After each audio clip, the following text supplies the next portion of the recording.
Our next incredible presenter, who's been a big part of the Jack's Diving Locker Ohana over many years, and we are fortunate to have his tremendous talents in teaching underwater photography and videography right here with us in Kona. If you haven't already met Marty Snyderman and taken one of his photography workshops here at Jack's Diving Locker, you need to definitely check it out. He'll talk a little bit about that later. His list of achievements are far-reaching. He's Emmy award-winning cinematographer and author, magazine columnist for such prestigious publications such as Patty's Undersea Journal, and marine life editor for Dive Training magazine. His photography has been featured in publications such as National Geographic, Sport Diver Magazine, Scuba Diver Magazine, just to name a few. And Marty has worked to conserve and share the magic of the undersea world for more than 4 decades. Around here at Jack's Diving Locker, Marty is known as our longtime friend and part of our very special Ohana, so we're so happy to have him with us today. Thank you, Marty. Am I on here, Chrissy? You are on. Oh, okay. Well, I didn't realize that. Hey, I am so tickled to be here.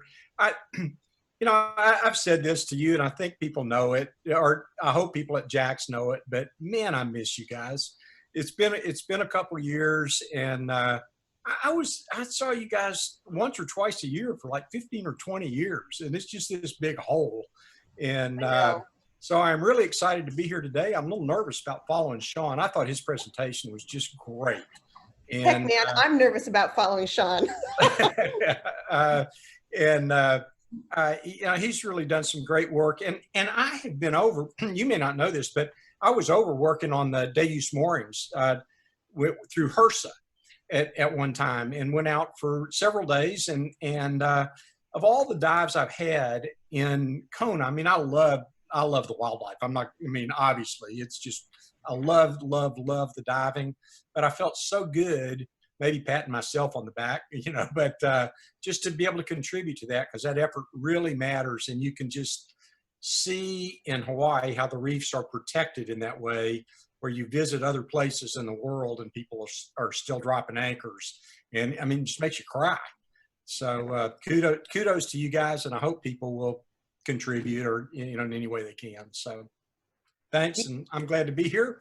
And I'm not sure what we're doing now, so I'm going to give it back to you and see how good you are at this. Okay.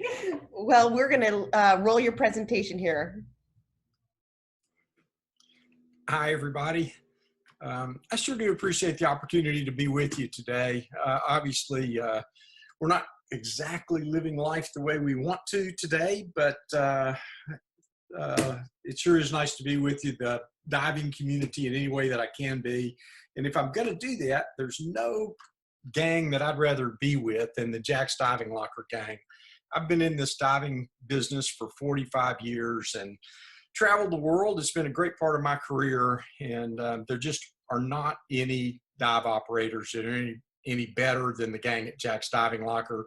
There's some like you, but nobody's better. And so I sure do appreciate the opportunity to be here and be at Ocean Fair today. I've participated in the past, and I'm glad to be back today in any way that I can. So let's see if we can make a little technology work across the pond. And I am going to share my screen and see if we can kick this thing off.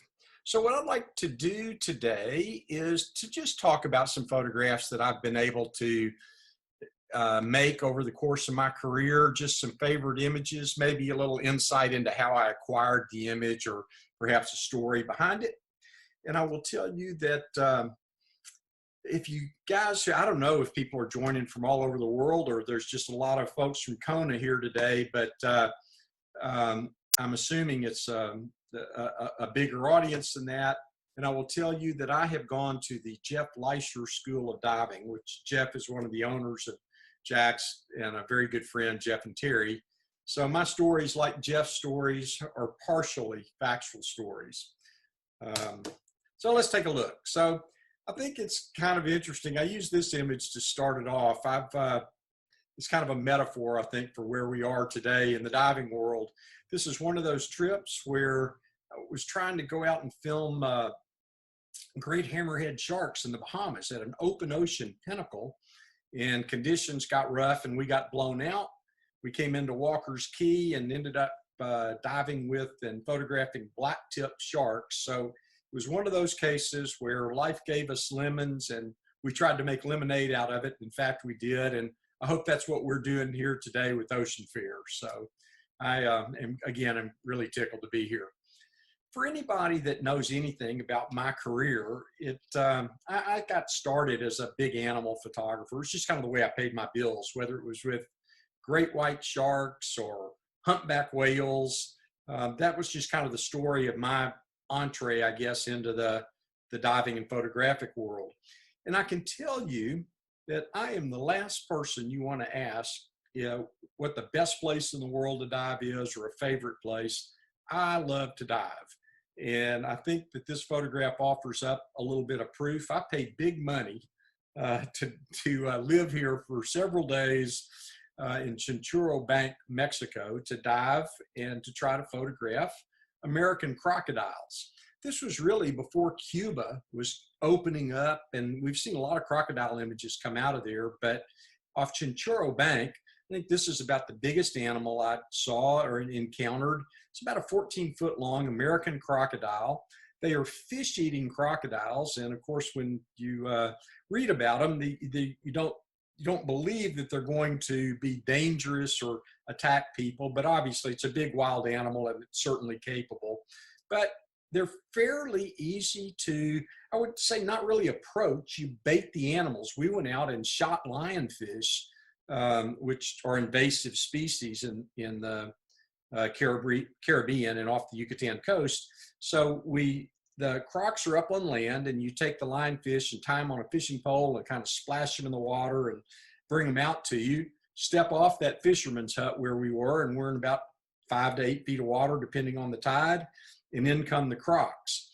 It's pretty easy to be around them as long as there's just one, but they do not play well together in the sandbox. And if you get 2 crocs in the same area, from my experience, when there's food around, they are going to go at each other.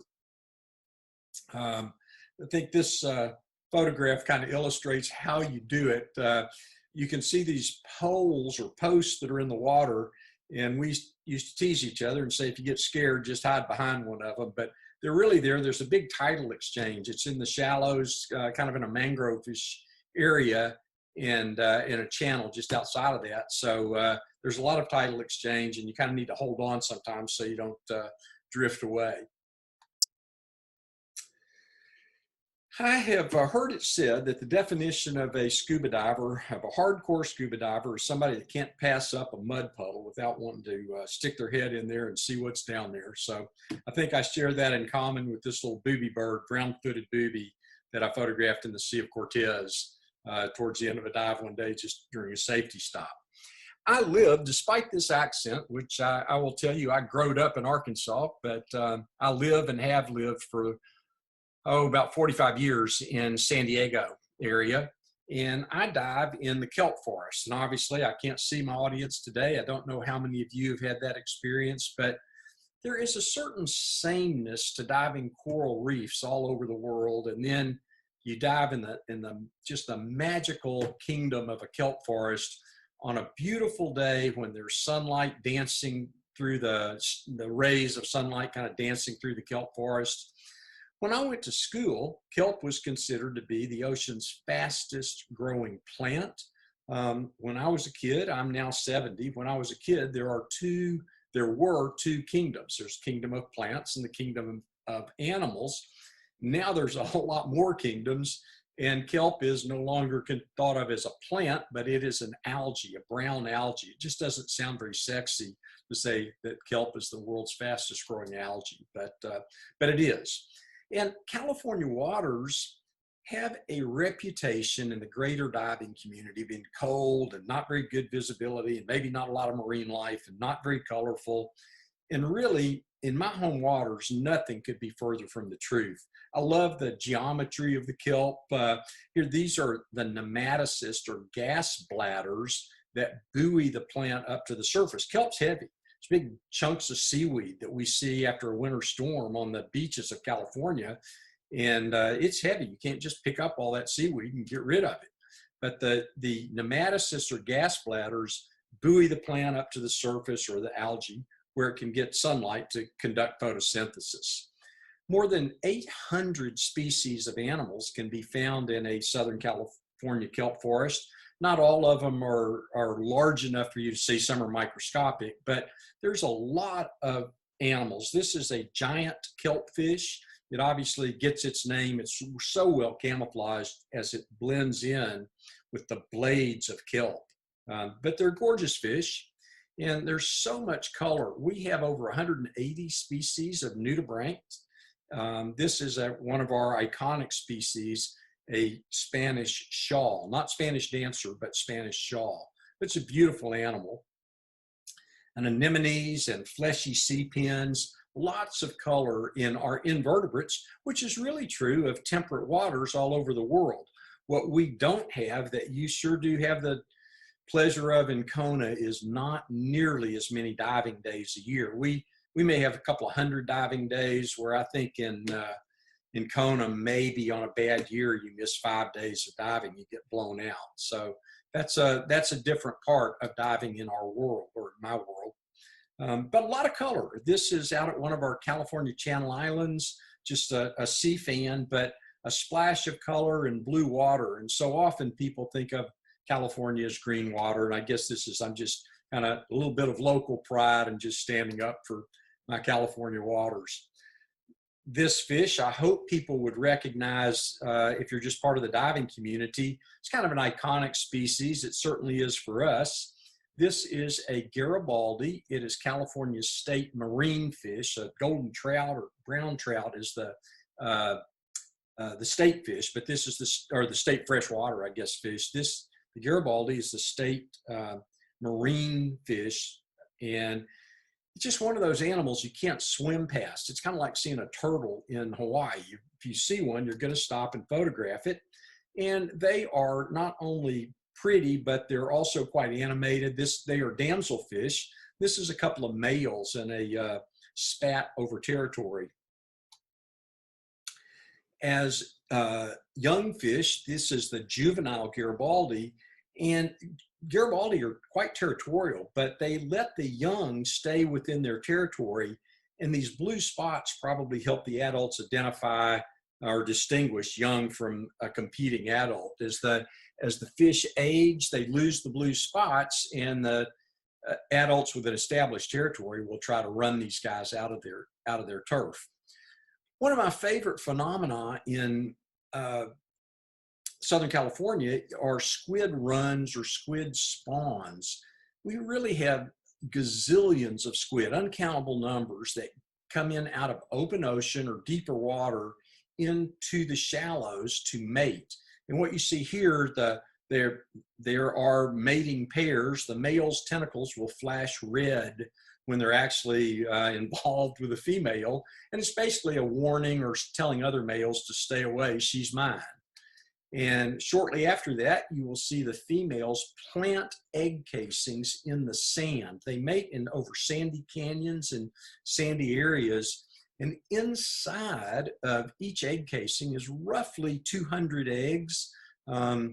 Squid feed an awful lot of animals in the ocean food web. And only one or two of these guys is likely to survive to adulthood. But they're obviously hundreds of them hatch, and they become part of the food web.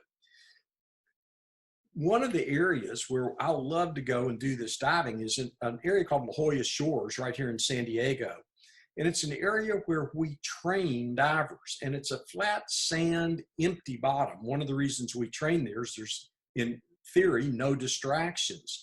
But when the squid come in during a good year, they transform that sandy bottom into a shag carpet of egg casings. And this is just egg casing after egg casing after egg casing for literally as far as you can swim in a dive sometimes.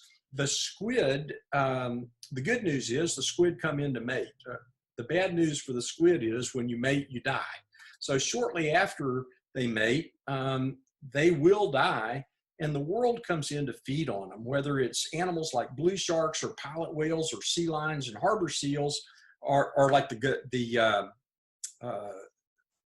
guitar fish that we saw in the previous shot are sea stars. Animals like this horn shark will come in to feed on the dead and dying squid. They don't feed on the eggs. There's a protein in there that probably repels most animals. Not all the snails and stuff will eat them, but most of them are repelled. So here's a horn shark, and this animal is so named for the little horn or spines atop of each of its two dorsal fins. And they grow to be about 3.5 or 4 feet long, something like that, when they're fully grown. This is the face of that horn shark. It hardly looks like anything like what we think of as a stereotypical shark face, but this is a shark, every bit as much of a shark as a tiger shark or great white shark or hammerhead or whoever. But one of the things that makes these animals a little bit different than a lot of sharks is they are an egg-laying species. So this is the egg casing of a horn shark. And I took this little series of photographs. I was working on a film. I produced a film with a gentleman named Dr. Rocky Strong for the PBS series Nature, The Secret World of Sharks and Rays in the late 1990s, and was able to get a photograph of a little horn shark that was hatching out of its egg. I would say the egg casing is maybe 10 inches long, something like that. And this little guy is, after about 10 to 13 months, will hatch, and it is on its own. It's actually on its own from the time the egg is laid. So there's no parental care in the world of sharks. This is another of our California sharks. This is a Pacific angel shark. It's obviously got a very flattened body. It either will lay on the sand, or it will bury in the sand. And that is often its hunting position. And it just waits on unsuspecting prey to swim within striking distance, like this little horn shark. And boom, that angel shark hit it. But that horn shark erects those sharp spines. This is a little hatchling horn shark, and it erects those spines. And it was kind of like that angel shark bit down on nails, and it was able to survive. As the horn shark ages, those spines dull, but they are quite sharp in the juveniles. Another thing that's often said about California waters is there's not very many big animals that doesn't get your adrenaline going, and that's not really true. This is a giant sea bass. This is an animal that will get to be about 7 feet long, may weigh as much as 700 pounds. And I promise you, when it sneaks up on you in a kelp forest, that is a big, big animal. They are often, almost always, covered with these little isopods. But this guy just swam over my shoulder one day. I turned around, and there it was. And of course, never heard it, but it's like a Volkswagen kind of swimming back, turn around and there's a Volkswagen right next to you. So bit of a thrill. Another of our favorite animals to dive with California sea lions, there's nothing like it. I have often described it to friends as it's kind of like recess at elementary school. It's just frenetic. The pups are all over you when you dive at the rookeries, especially in California, a little bit later in the year in our diving season. The animals mate, and the females bear their young in the spring. And it takes several months for the pups to kind of gain their aquatic skills and confidence. But late summer and fall, it's just a hoot. And the pups are really curious. It's just not possible to pass up an opportunity to make a photograph like this. Incidentally, you can see the ear of this California sea lion. They are referred to as eared seals. So they're different than harbor seals. Harbor seals and elephant seals don't have an external ear, but these guys are really quite different in terms of their evolutionary development. And I always get it confused as to which group is which. I should have looked this up, but one group, seals, are more closely related to cats, and sea lions are more closely related to bears or whatever, but they really have come off different evolutionary trees. Another animal that we will see in the kelp forest sometimes, this is a soup fin shark, probably gets 5 to 6 feet long. But one thing that's interesting about them is that when you see one, you often see dozens. they're not schooling, but they aggregate in the kelp, and you'll kind of play little games of hide and seek as you try to photograph them as they're maneuvering around you. We also, or I also, have done a lot of open water, blue water diving, meaning taking, for us, it's taking the boat anywhere from 9 or 10 miles out to 20 miles out to see what's out there. And it's one of the things I love, love, love about diving at Jack's Diving Locker is that so often, but in surface intervals, just between your two dives, between the dives, you go out to open ocean and have an opportunity sometimes to jump in the water with animals like pilot whales or oceanic white-tip sharks. In California, we're going to go out and see blue sharks or short-fin mako sharks. Much, much harder to find, unfortunately, than they were when I started doing this in the late 1970s. Just the pressure of commercial fishing has made it real, real tough on populations of these sharks, even though they're highly migratory. So they're not hopefully getting caught in California waters, but it really doesn't matter. They migrate great distances. And I don't know about the tagging studies in California, but I know, like in New York, blue sharks that have been tagged off New York have been recovered in the waters off Brazil and in the waters off of Spain and then off West Africa. So they really cover a lot of ground, and they're susceptible to a lot of ocean pressure. But this is a photograph that I took diving with the gang at Jack's one day, just during a surface interval between our two dives. It's a short fin pilot whale, and it's just, oh man, I'm missing it right now. So it's just one of the wonderful parts of being in Kona.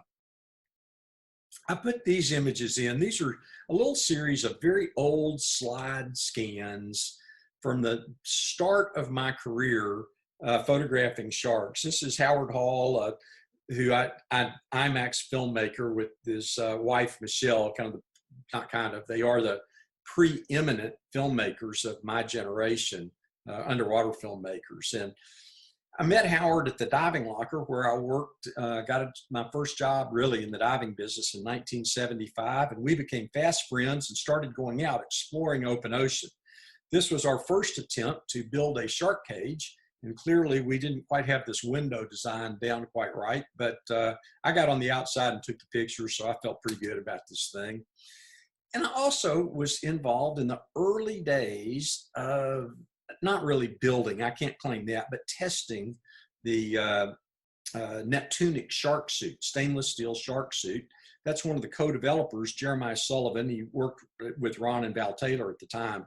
Jeremiah has continued with that work today, but it was quite a thing in the diving world in the late 70s and early 80s, and we demonstrated the suit. Here's a blue shark biting my partner in a shark diving business later. This is Bob Cranston. Bob, unfortunately, has passed away, but this was kind of the great show back in those days. I wouldn't really do that these days. I think diving was just a different animal back in the 70s and 80s, and nobody knew how to dive around sharks. But this suit does have some value, and it certainly, it did then. We later began really to use it so that we could get outside of shark cages and make films getting closer to sharks. And this is a picture I was able to take of the eye of a blue shark. For those of you that are my age or perhaps a little younger, I took this with a Nikonis, it's a film camera, and an extension tube or a framer. I'm not actually sure, but it meant I had to be about this far from the shark. And back in the 1970s and 80s, people were just not comfortable doing that. don't always want to do that these days, but the suit has really evolved, and so that people like Christina Zanato and is using it in the Bahamas to really help remove the hooks from shark populations there that really bring thousands and thousands of dollars to the Bahamas every year. So I guess I have a little bit of pride. I would wish I would not have done all the bitey scenes way back early in my career, but I'm glad to see this suit is being put to good use and able to get photographs like this. I wore one of the suits down working on a dive with Christina not too many years ago, and took this photograph. It's the face of a Caribbean reef shark. The photograph that really launched my photographic career, and I don't mean for this to just be about me, but this photograph really turned my life around. And this is a photograph of a great white shark on the bottom outside of a shark cage in South Australia, diving with Rodney Fox. And it was back at a time when nobody had really been out intentionally outside of a shark cage with great whites. And Joe Weston, I can just see you looking at this and going, wow, that launched your career. You cut the shark's tail off. It maybe is not the sharpest photograph in the world. It could have had a little better angle, but it was just, diving was a different time. And photographically, this 1/125th of a second did a lot for my life. And it later led, eventually, my involvement with white sharks led to Bob Cranston and I being able to start, and we ran the first commercial operation down to Guadalupe Island off the coast of Mexico to take people to film great white sharks. We were not particularly successful in our first trip, but it led to a cottage industry, and I feel some sense of pride about that. But it's not all about big animals for me. I love animal behavior. So whether it's nudibranchs or humpback whales, I want to play. And I'm going to just share some animal behavior. This is a little sequence of a fish that this is a female sling jaw wrasse. It's an Indo-Pacific species. And this is the female, and you can see how it gets its name. When this fish feeds, it extends or protrudes its jaw, and it really turns it very quickly into a straw where it reaches out and sucks in its prey. And I have tried to get this photograph for years. I'd seen this happen a bunch, but it happens pretty quick. And I finally found the fish. This was in Yap in Micronesia, and was able to find this fish over a series of days and was able to capture that sequence. But I love animal behavior. So photographing cleaning stations, I can't pass one up. And I think if you just stop, if you want to learn a lot about the lives of fishes, I think the best advice I ever got was from Ned and Anna Deloche, who said, just stop and watch. It's not just see this species, see that species, but stop and watch what fish do. And I realized that I have an opportunity to be in the water a lot more than some people. So somehow I feel like I have the luxury of time where I can stop and watch. But cleaning stations are places where these cleaner, like this little blue streak cleaner wrasse or this cleaner shrimp, rid host or client animals of dead tissue, bacteria, fungus, and ectoparasites that are on their skin or in their mouths. And this is from Hawaii. This is, I believe, a bullet head parrotfish that's getting cleaned not by blue streak, but by a Hawaiian cleaner wrasse. One of the differences in Hawaii is the cleaners seem to move up and down the reef a little bit more. There are areas in the world where the cleaning station and the cleaning occurs over just kind of a little smaller, tighter, one particular coral head or something. You'll find it kind of in the neighborhood in Hawaii more, at least that's been my experience. I have a picture of this hanging on my wall, and I can tell you on a dive with Jeff Leisher right outside Hanakahau Harbor. It is one of my favorite dives in Kona.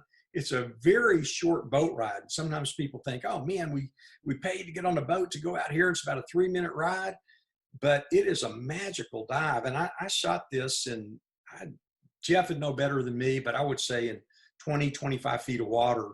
And there is definitely a drop off. You can get into deeper water real quick there, but there's often these goatfish, or I think almost always when I've been there, goatfish being cleaned by the Hawaiian cleaner wrasse. Another thing that I think is just interesting is the sex and reproduction of marine animals. This is a yellowhead jawfish. It's a Caribbean species. It's a male. He is a Mr. Mom. The male is going to guard the eggs until they hatch. The eggs have been fertilized by his partner. He takes that egg mass in his mouth. And I found this, I didn't really have the right setup when I found this fish, But I went back, I knew where its burrow was, and I kind of made my mental notes and went back over a series of about 5 days. And you can see the eggs start to develop, is that they were yellow, and as the yolk gets absorbed and the embryonic fish start to develop, they change color. And at this stage, I think this was the day before, a little closer picture, and you can see the eyeballs of the little hatchlings. And when I went back the next day, no fish. So they had hatched that night. I've not gotten that shot of little hatchlings emerging, but you can see how quickly it happens. The males don't eat, or they certainly don't eat much during that period of 5 to 7 days between the time the eggs are fertilized and he takes them in his mouth. You see this mouth brooding in a number of species of fish. It's not unique to jawfish. This is a ringtail cardinalfish. Took this particular picture off Dumaguete, the Atlantis resort in Dumaguete, where I have worked as a photography ambassador for some years. And this is a male. He's got, again, a mouthful of freshly fertilized eggs. And over time, you will see the young develop, the yolk gets absorbed, and they really radically change colors. And people have often asked, well, gee, all those fish out there, how do you find this guy? And what you really do is, if you find an aggregation or a little school of ringtails, I think they really aggregate, but I'll leave that debate to the scientists or to the ichthyologists. But you just look to see which one looks like it might have the mumps, or does one look like that, or a mouthful of too much food. And when you see that fish with its little cheeks puffed out, that fish is, I will guarantee you, is going to be a mouth brooding male with a bunch of eggs in his mouth.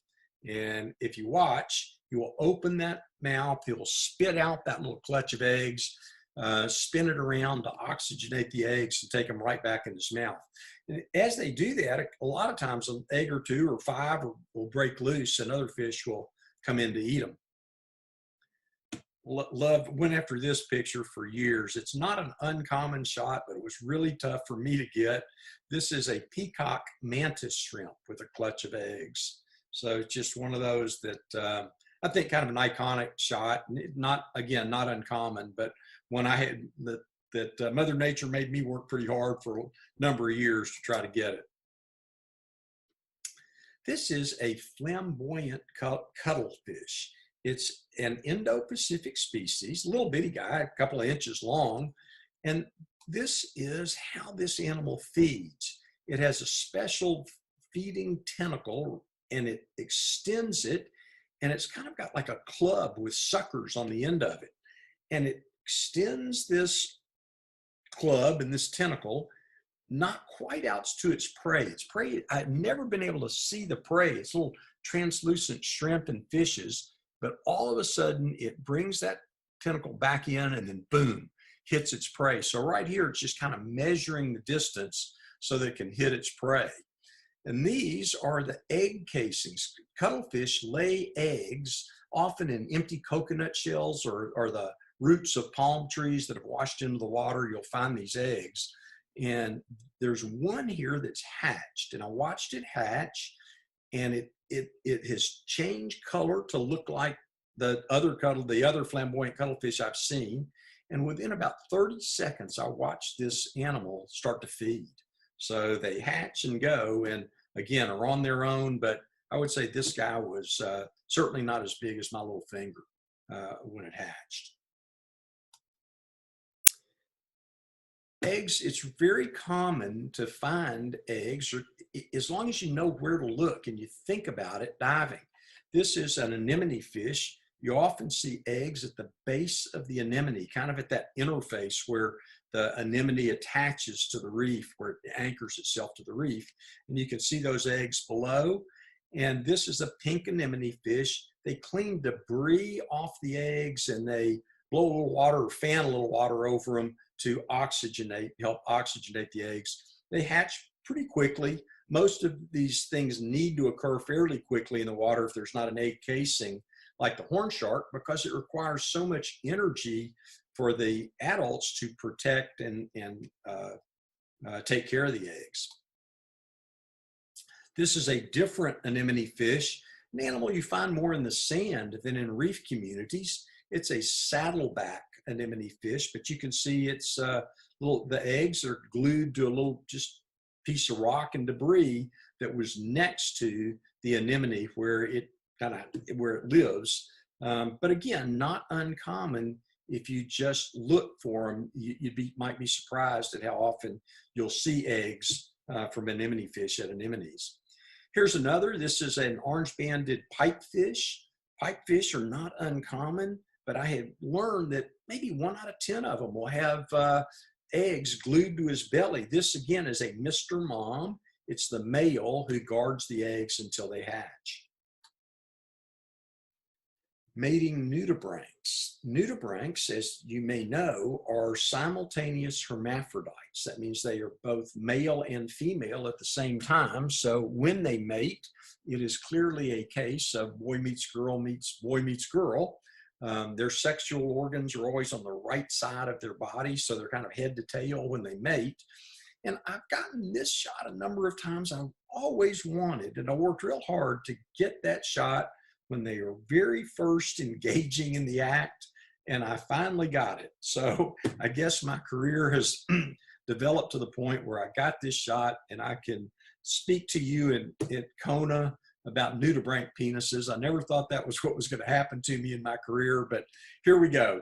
And there's a couple of nudibranchs that are just starting to engage in mating, and you can see that. This is a poison oscillate octopus. Actually, more poisonous or more potent venom than a blue-ringed octopus. And I was photographing this animal, and I was excited to get it because I didn't have an image of it before, but it's on kind of an uninteresting background. And all of a sudden, in the edge of my frame, I saw this little arm come into the frame of my camera, and it was a male who had come to mate with this female. And here he is extending a specialized arm. He is delivering a packet of sperm to the mantle of the female. And so sometimes you go after these shots and you target a particular behavior. Sometimes you just get it because you're lucky, but the only way you can get lucky in that sense is to get off the couch and get in the water and go see what you see. And to be a good watcher of animals. If you go out with the gang, whether it's the gang at Jack's or some of the guides in so many Indo-Pacific resorts, and you watch how they dive and how careful they are to look and how slow they move, instead of just swimming from animal to animal to animal, kind of with a checklist, they see so much more. And it took me years to learn that, but it certainly has paid off in more recent years in my career. This is one of my favorite frogfish. It's called a hairy frogfish. You can see in this particular instance, the animal is fishing. It's extended its lure and it wiggles it about. They have a rather large lure compared to their body size, but I also found them a little gang. This is 2 males behind a female. They are chasing this female across the sand. They were going about as fast as I could swim backwards. I think these 2 little males were trying to vie to see who gets lucky. Maybe they do, maybe they don't. But I stayed with these animals for about 20 minutes, and eventually they got down deeper than I could really go with the air I had left. We were 130 feet and going deeper towards the end of a dive. So I needed to call it quits. I don't know if they ever mated or spawned or not, but just another behavior. One of the favorite dives to do that's a relatively easy and somewhat predictable dive in a lot of Indo-Pacific places, certainly a lot of the places where Jack's has led and hopefully will lead trips again before too long. This is, if there's a more beautiful fish in the world, I don't know it. This is a male Mandarin fish. they mate almost every night, depending on the lunar phase, but a lot of nights they mate in the shallows right around sunset. So the idea is you get in the water just before sunset. That often happens in the rubble in maybe 15 feet of water, sometimes less. And you wait, and the male, who's the larger fish, will bump and rub and woo and encourage the female to rise up with him, and then they will eject sperm and eggs into the water. It happens relatively quick. The male will try to mate several times with a number of females during a given evening, and then they disappear into the rubble. You rarely see them in the daytime, and once they are done for the evening, they're back in hiding in the rubble. They are in the family called dragonets, Mandarin fish. And I was diving in Puerto Galera in the Philippines, saw these two fish that are recognized as dragonets. I didn't know their species, but the way they were behaving, I went, oh, these guys are just like Mandarin fish. It was a late afternoon dive, and I waited and watched, and sure enough, they mated. And here you can see the female is ejecting her eggs into the water that the male will very quickly fertilize. It happens at a particular time of day when there's not much brightness for predators to be able to come and consume the eggs. It's often timed around a little bit of tidal movement, but you will also often see cardinal fishes and other fish when around that time kind of hover around Mandarin fish and I guess other dragonets. This is a little different way that fish reproduce. These are yellowtail hamlets. They're Caribbean species, and they are, instead of being simultaneous hermaphrodites, they are alternating hermaphrodites. So each fish is male and then female and male and then female, and they mate several times a night, often right around sunset, late afternoon. And they'll go through a series of mating 5 or 7 times over the course of a night pretty quickly, but sometimes each fish is one time male, the next time female, next time male, next time female. So if you think your sex life is complicated, try being some of these marine creatures. Sometimes lucky. These are Chinese or sea kraits or banded sea kraits. It was on a dive at a place called Snake Island or Manuk Island in the Forgotten Islands in Indonesia, and just happened to encounter these animals and realized what was happening. They started to kind of intertwine, if you will, on the reef and rose up into the water column. And the hard part, it's just kind of a rat's nest, and it was trying to get both of their faces facing towards me and be able to get the shot. But it's I think, again, some of these things, you just got to be out in the water, and you get lucky, but you can't get lucky sitting at home or not giving it a shot.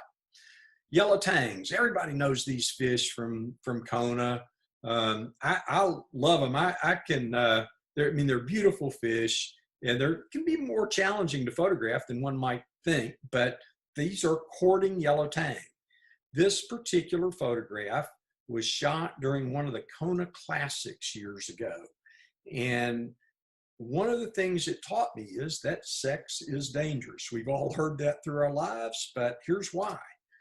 An instant later, one of the peacock groupers scarfed one of these yellow tangs. So it tells you that if you get too focused underwater at doing one thing and you drop your guard, you may be vulnerable to other animals. So this peacock grouper found a meal and with distracted yellow tang, if you will. Again, sometimes you get lucky. This is a fish from the Philippines. This is just what a bizarre looking animal. This is crazy. It is a paddle flap scorpion fish, 10 inches long, something like that. They occur in a variety of colors. And I was looking at this guy, photographing it, just one of those fish you can't pass up. No matter how good a shot you got yesterday or previously, if you find another one, I can't swim past it. I'm going to photograph it. And as I was setting up a shot, I just all of a sudden saw this guy just boom, explode off the bottom. It it hit this little butterfly fish, and that's lunch. And it took it, 15 minutes or so, maybe a little longer to swallow it. I stayed there and was able to get some nice photographs of predation underwater. It's a pair of fish. It's a type of Anthias. You have Anthias in Hawaii, not this species, but this is a male Anthias erecting that dorsal fin and that first dorsal spine.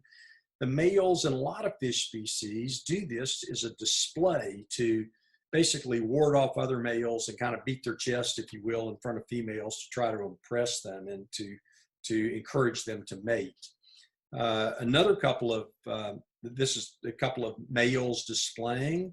You have to be careful how you say these fish. There are 13 species of flasher wrasse. I encourage you to say that slowly, but they are gorgeous fish. These are the males. They're relatively small. You have species in Hawaii, and they don't look all that colorful, and then all of a sudden the males display, and they're just looks like somebody spilled a paint can.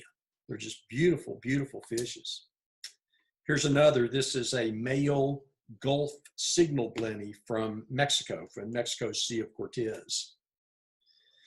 And of course, I've gotten recently into black water diving. It's kind of been the craze. It's been a craze in Kona for quite a while. The pelagic magic. I don't think there's a more fun dive in the world. This happens to be an Atlantic long-armed octopus from Bonaire. But my first black water experience, thank you, Jack's Diving Locker, was off of Kona. This is a little larval lobster that was floating on the bell of a jelly that I photographed on one of my first black water dives. But if you've never black water dived, you have to do it the next time you go to Kona. Jack's, I don't know how often you're running them right now, but at least once a week and probably more. And if it was me, I would go 7 times a week if I could. I just think it's a fantastic experience, and it teaches you so much about how animals arrive in Hawaii, and it just kind of opens up another level of how your understanding of the ocean. Behavior is not all about big animals or about small animals. There's big animals too. These are Manta Rays from down at Socorro or Revillagigedo Islands. These are oceanic mantas, a little different than most of the mantas you see at Kona, which are reef manta rays. These guys get to be about 20 feet wingspan, if you will, from wingtip to wingtip. These are clarion angelfish that at cleaning stations, the mantas will come in, like they do in Kona at various cleaning stations, and these angelfish will rush up to the mantas and give them a good once-over and offer their services. Can't pass this dive up, the manta ray dive at night. This is behaviors, these feeding reef manta rays typically in Kona. You get within feet and sometimes within inches of these animals. It's a wonderful dive. It's surreal. And if you get plankton, which they do almost every night, you're going to get the manta rays. And if you've never done it, don't pass this one up either. Certainly whale sharks offer us a thrill. When I first started diving back in the 1970s, almost no one had seen whale sharks. It's hard to believe now. Diving was such a different experience. And I remember that Hans and Lottie Haas had filmed whale sharks, and it was just a spectacular encounter. My history with whale sharks, I first saw them in the Sea of Cortez. And just tells you a little bit about diving. This particular animal, photographed it with a group of people, a dive shop out of Mexico City. And one of the divers was a 9-year-old girl who was on her 9th scuba dive and snorkel that day. We were actually out free diving this day, or between dives. We were out and we got into these whale sharks and they're feeding. And the adults got out of the water and we were ecstatic, but it reminds me to tell this story is all this is. This is a picture of this 9-year-old girl, and we got out of the water and the adults were hooting and hollering, and her comment was, "Can we watch The Simpsons now?" So I guess that'll tell you a little bit about diving and about the perspectives we have. This was another of those encounters, and this is in an area called Holbox off the east coast of Mexico, but on the Yucatan Peninsula. And these animals feed on plankton, dense concentrations of plankton. And that red water or orangish water you see in the foreground of this shot is just massive concentration of plankton. And I promise you the whale sharks will be there, and they won't be found in the other areas where where the plankton is not. These animals are really, really good at finding their food. So it's hard to see. This is really, did it feel like a whale shark kind of a dive? But if you find a concentration of plankton when there's whale sharks around, my suggestion is go to the plankton and don't try to swim after the whale shark. They will find the plankton. The difference in Isla Mujeres, Mexico, which is a great place to dive with whale sharks, and you have this same opportunity in Kona. I don't know where the animals feed in Kona, but off Isla Mujeres, instead of feeding off plankton, they're feeding on fish eggs, and there's lots of them, but not nearly the same density as with plankton. So we're often diving in bluish water, and it's just I think a more fun experience. Sometimes you see not one animal, but you'll see 5 or 6 manta rays or maybe more in your field of view. I really enjoy going on targeted species expeditions where you go to Bimini to film great hammerhead sharks, and or go to Tiger Beach in the Bahamas. It's called Tiger Beach. I counted this day. I could see 63 lemon sharks when I was standing on the swim step of the boat before I got in the water. Could also see about 3 tiger sharks, but beautiful animals. Of course, you guys see these in Kona, sometimes in Honokaha and in other dives along the reef, but magnificent animals. There's a lemon shark accompanied with a squadron of remoras. This is a blunt-nosed 6-gill shark photographed in Puget Sound, Seattle. Targeted dive, going specifically after these sharks, diving, and I know that I took this picture at 3:58 a.m. in Elliott Bay in about 60 feet of water. I was so happy to get this shot. Surfaced, and it's like you could look into the headquarters of Starbucks. It's just kind of interesting that in a bay that close to a major metropolitan area, it's kind of Godzilla is alive. This animal is probably 14 feet long, and was able to get a pretty nice shot of him.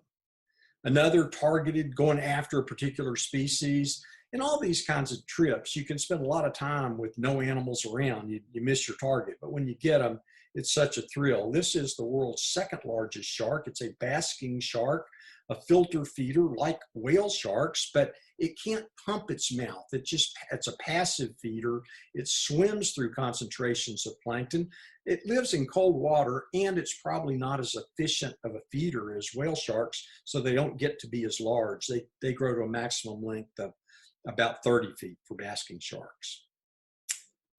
White-tip reef sharks, an animal you see in Hawaii quite a bit. And it wouldn't surprise me if you've had similar experiences with the gang at Jack's, but this is from Socorro, or the Arabia Hijedos in the south of the Sea of Cortez, and a cave with white-tip reef sharks. And I've been to Roca Partida, this dive site, about 15 times over the years, so 15 different years. Every single time I've gone into this cave, I have found a gathering of white-tip reef sharks. I think that's just kind of interesting that they have a home that they use in that same way. And it wouldn't surprise me if that was the case in Hawaii. Certainly like touch of gray that you see at one of the dive sites in Kona. This is a gray reef shark, and it just reminded me to say there's plenty of great shark dives. That's David Fleetum, a really wonderful friend and wonderful photographer that lives on Maui, but came over to dive with the Jack's gang, and we went out for a great dive at Touch of Gray, and were able to photograph some gray reef sharks there. In Yap, I saw a gray reef shark with a little juvenile jack out in front of it, and had a wide angle lens, and thought, let's go back and get a different type of photograph. And I went back up to the boat, changed lenses, came back down. It was a shark feed, so the animal stayed around and was able to go and with a macro lens get this shot. It's the kind of thing that I think a lot of photographers that work at this thing for a living love to do, is to go get something that's not just that same wide angle shot time after time, but to go get something that's a little bit different. Beautiful animal. This is a black tip reef shark. And I think that dorsal fin the sharks are not particularly big, but that dorsal fin just sets them apart in the world of sharks. And if there was a dive that changed my life or encounters, I was a shark person for so many years until I had the opportunity to dive with southern right whales off the coast of Argentina. And this was just a magical experience. I had a day when I had about a 5-hour dive, literally going back to our rib and changing tanks and getting right back in the water with a cow-calf pair. And this is looking at mama, looking at me with a wide-angle lens from 2 feet away, something like that, 3 feet away at the most. But it's really quite an experience to watch a whale watch you. Speaking of whales, there's no better place in the world, as far as I'm concerned, than coming to Hawaii in the wintertime to see humpback whales. The surface displays, it's just magical. And if you've been to Hawaii before and you're watching from afar, make a trip there in the wintertime and get out and see those humpbacks. It's life-changing, or it certainly has been for me. There's lots of other marine life that I've enjoyed photographing and diving with and seeing in Hawaii. This was from our first Kona Classic, a day octopus and frogfish. I mean, Hawaii really has it all. Some kind of a fang blenny, but there's just so many colorful fish and great dive sites. And Hawaii for years has kind of had a reputation in the diving community, at least years ago, of being the place you could go if you couldn't go somewhere else. This year we'll go to Hawaii. And I would dearly love to go to Hawaii every year for the rest of my life. I love the diving there. Some other marine mammals. This is not from Hawaii. This is from the Bahamas. This is an Atlantic spotted dolphin. It's a juvenile. This is a family or a little pod of Atlantic spotted dolphins that they don't get their spots until they mature as adults. But it's kind of a similar experience to being able to dive with the spinners in Kona or in other places in Hawaii, I think. But this is a Atlantic spotted dolphin at night on the edge of the Gulf Stream. It's about 1,200 feet of water. We just get in snorkeling around the lights of the dive boat, which will attract fish, and the dolphins feed on those fish. And it's great fun. But I think there's nothing like being out with those spinner dolphins. Dolphins are often very playful. They're sexual animals. They're often in contact with each other, rubbing and bumping. And this was, I think I was out with Kavika on this day with Captain Kavika, for those of you that don't know him, at Jack's, and he got us on the spinners pretty good.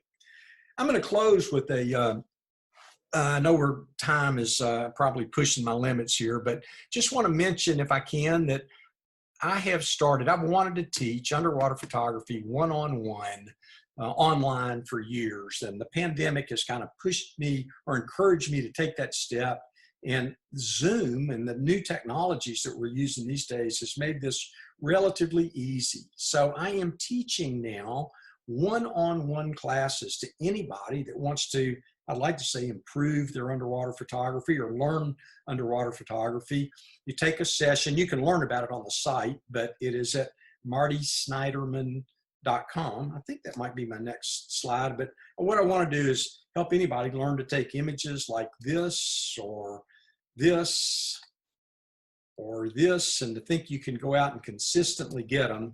And I'll work with you with hour sessions. You can take as many or as few as you like. Go to martysnyderman.com. I'd love to see you in class. And I will say thank you again, everybody, for being here.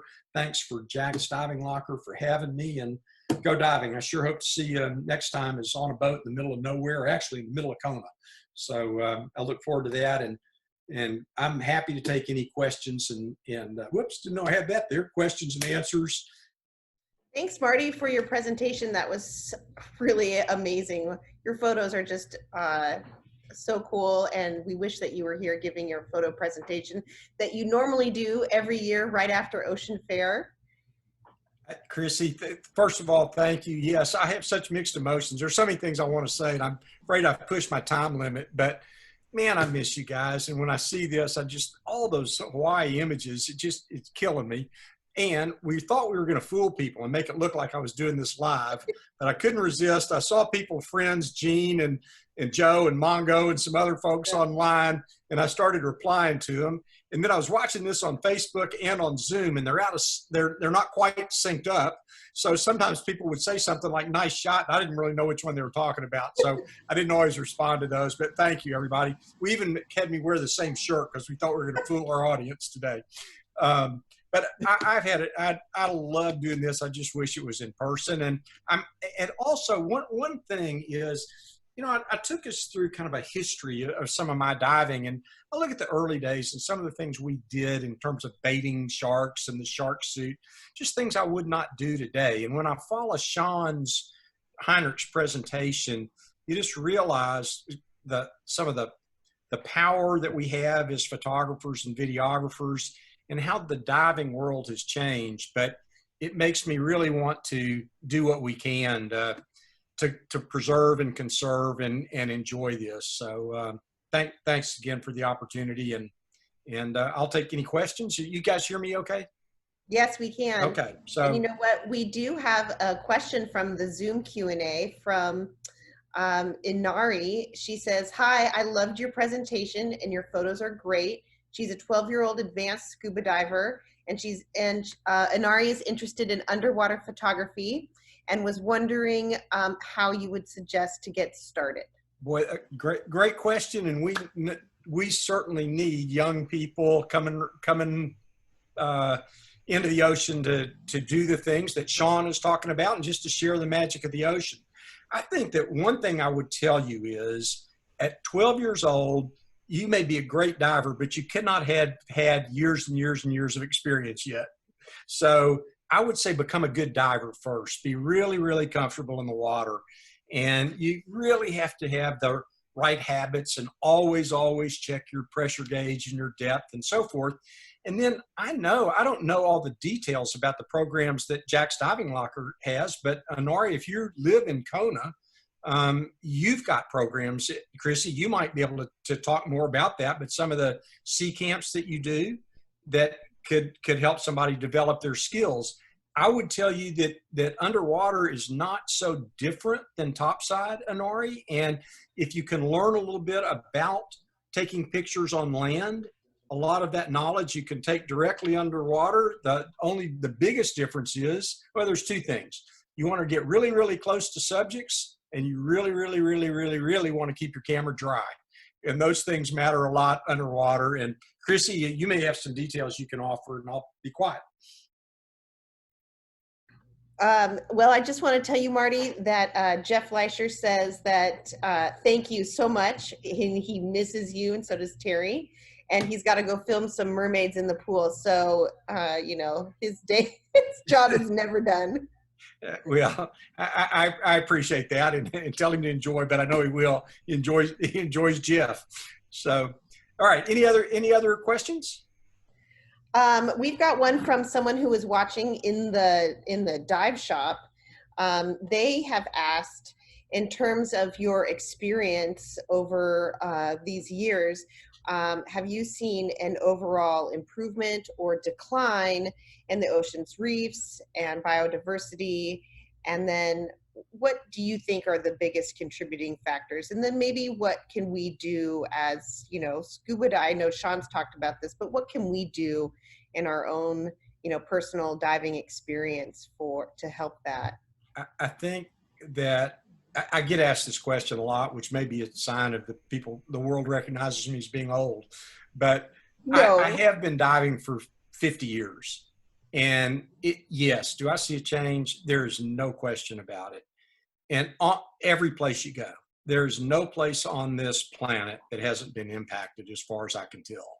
Now, there are places that are not impacted as severely, But clearly, what are the problems? The problems are we have a lot more people. When I'll always remember this, or I think I will, hopefully.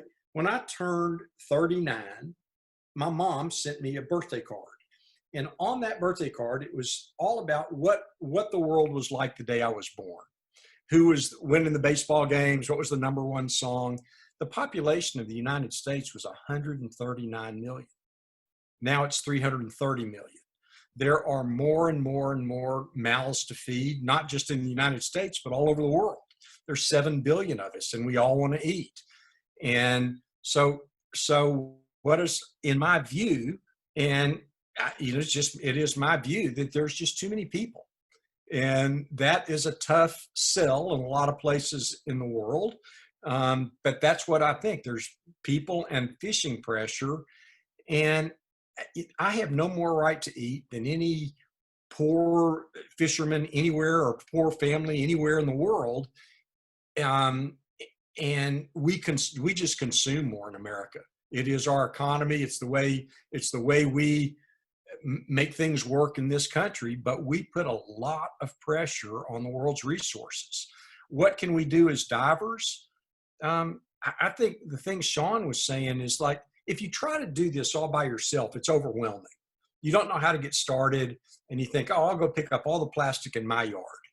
And then you come back and you read that there was an oil spill, and you think, well, what difference did it make? But that one little light that Sean was talking about in his presentation, I think you just do your part. You watch what you eat.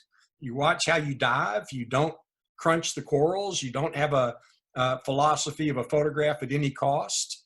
I think those things really matter. And you try to talk to people, your friends. You try to talk to people at your school. And I think that's what you do. And Chrissy, I think I see you looking at a watch. So maybe No, I'm looking at my YouTube live chat feed. You've got a couple questions from there. Okay. Oh, good. Mark Okay. I've got time.